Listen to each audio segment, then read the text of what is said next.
উনিও কোনো আজ আমরা জানি সন্তানের কষ্টটা আমরা একটা ছবি ছিল স্যার কিছু বলে করেন না, আমি শুধু আপনি মেয়ের বাবা, আপনিও স্যার একজন মেয়ের বাবা। শুধু একটা আমি দৃশ্য আপনাকে স্যার দেখো, আর কিছু দেখাবো না স্যার, আমি দেখবো না স্যার, স্যার আমি দেখবো না স্যার, এটা নিয়ে আমি সারা জীবন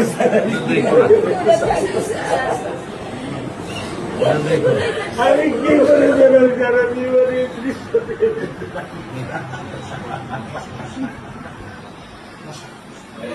আমার এই দৃশ্য আমি কি দিয়ে পূরণ করবো?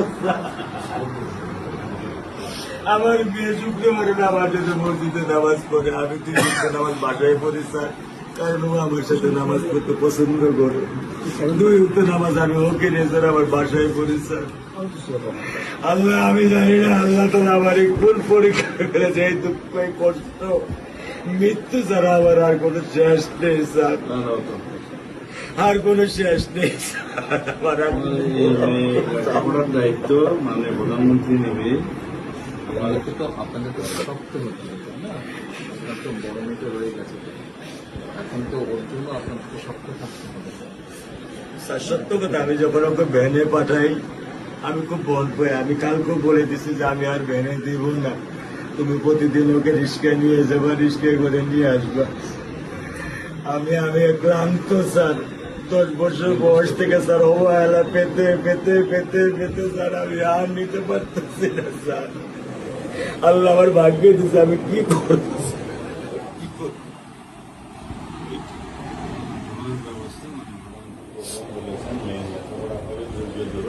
বিচার তুমি খুব সম্পৃক্ত সময়, কারণ এটা যে বেশি বলতে পারবো না, কারণ আদালতের বিষয় তো। আমরা চার্জশিট দেবো ইনশাআল্লাহ এই 24 ঘন্টার মধ্যে।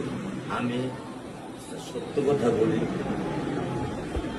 আমার 55 বছর বয়সে আমি এত দ্রুত, এত সুন্দর, এত সুচারুভাবে আমি কখনো দেখিনি। এটা আমি বুঝতে পারছি, এটা তো বুঝতে, এটা আমি বুঝতে পারছি স্যার। প্রধানমন্ত্রী চলে আসছেন, এটা আমার সৌভাগ্য।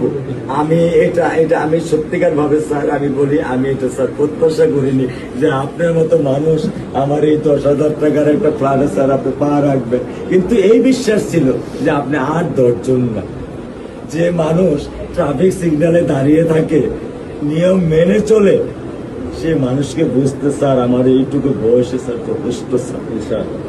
স্যার আপনি কি ধৈর্য ধরবেন?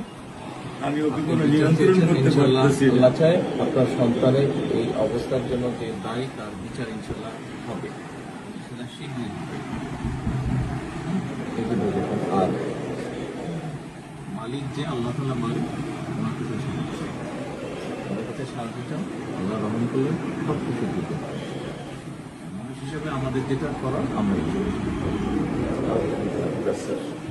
স্যার মিরপুর 10 নম্বর আইডিয়াল স্কুলে ক্লাস 9-এ পড়েছে। টোটাল ওগুলা নিয়ে চিন্তা করবেন না, ওগুলা ইনশাল্লাহ ব্যবস্থা। আপনি যখন যেহেতু বলেছেন, আপনি আপনার কষ্টের কথা বলেছেন, সেই ব্যাপারে আমরা যেটা আমাদের পক্ষে সম্ভব ইনশাল্লাহ। আপনি কিছু বলবেন?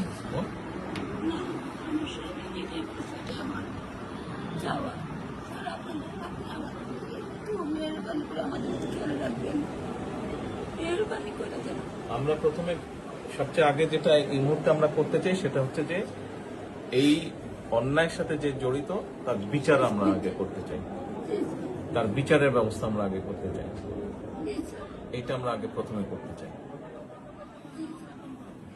আপনাদেরকে শক্ত থাকতে হবে, ধৈর্য ধরতে হবে, ওর দিকে তাকে শক্ত থাকতে হবে। এক সন্তান আল্লাহ নিয়ে গেছে, আরেক সন্তান আপনার কাছে আছে, ওর কথা মনে করে আপনাদেরকে শক্ত থাকতে হবে, ওর দিকে তাকে, ঠিক আছে?